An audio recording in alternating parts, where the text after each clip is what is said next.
From Ohio, Congresswoman Jean Schmidt. She is the head of the Women's Pro-Life Caucus, and she's done such a remarkable job for us.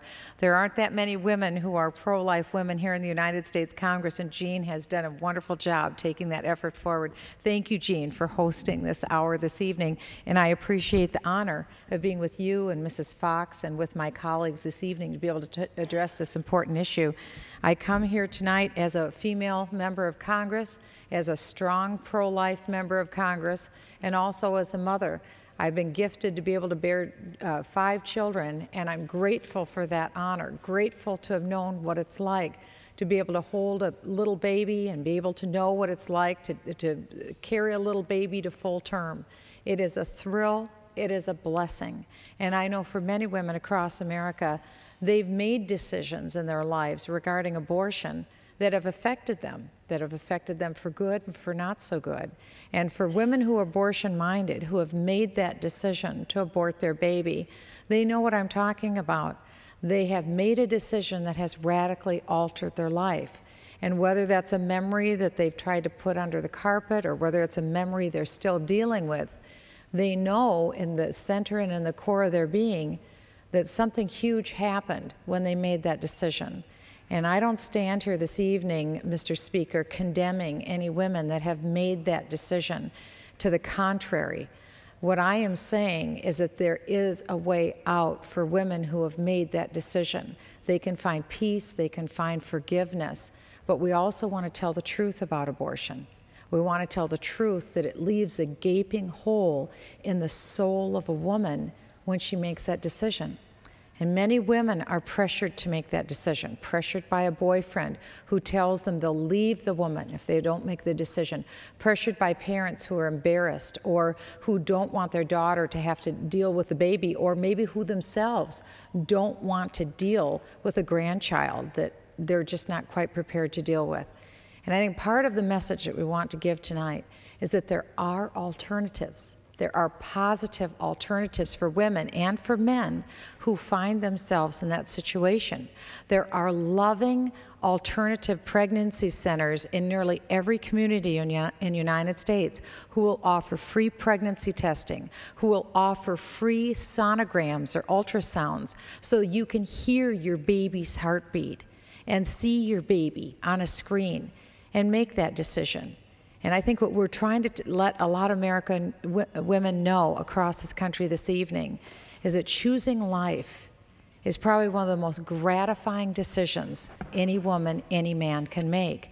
We want to let them know they're not alone. I yield back, yes. Because, you know, I've been to a number of these wonderful pregnancy care centers in my own district, and it's not just offering them the opportunity of a free sonogram, but it's also offering them the opportunity to really help them, not just with their pregnancy, but with the delivery and the caring of that child. And these centers have programs to help educate the moms and the dads on good parenting skills, something that all of us can benefit from.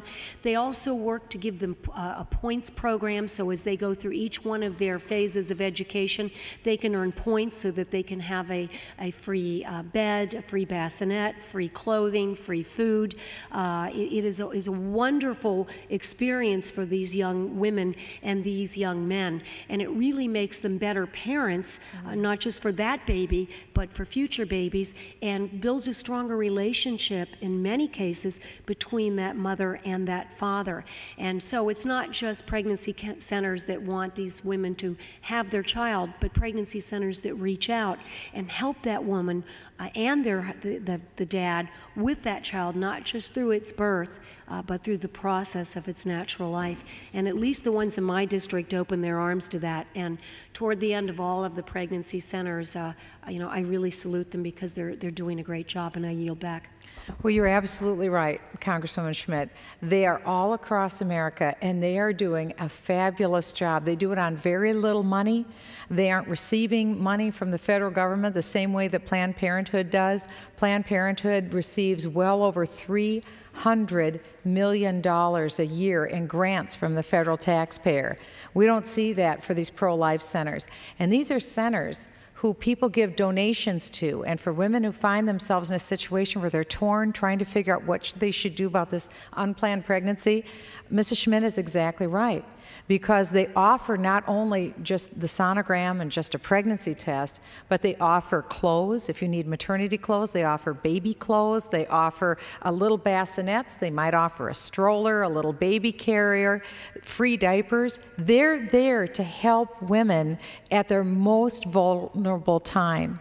And you'll find in a Planned Parenthood that a woman walks in and they say that they're full service, but there's actually only one option usually when you go into Planned Parenthood, and that's to end the life of that little baby. And what the pro-life centers try to do is offer women life-giving choices and to let them know they can keep their dignity, whether they choose to keep their baby or not.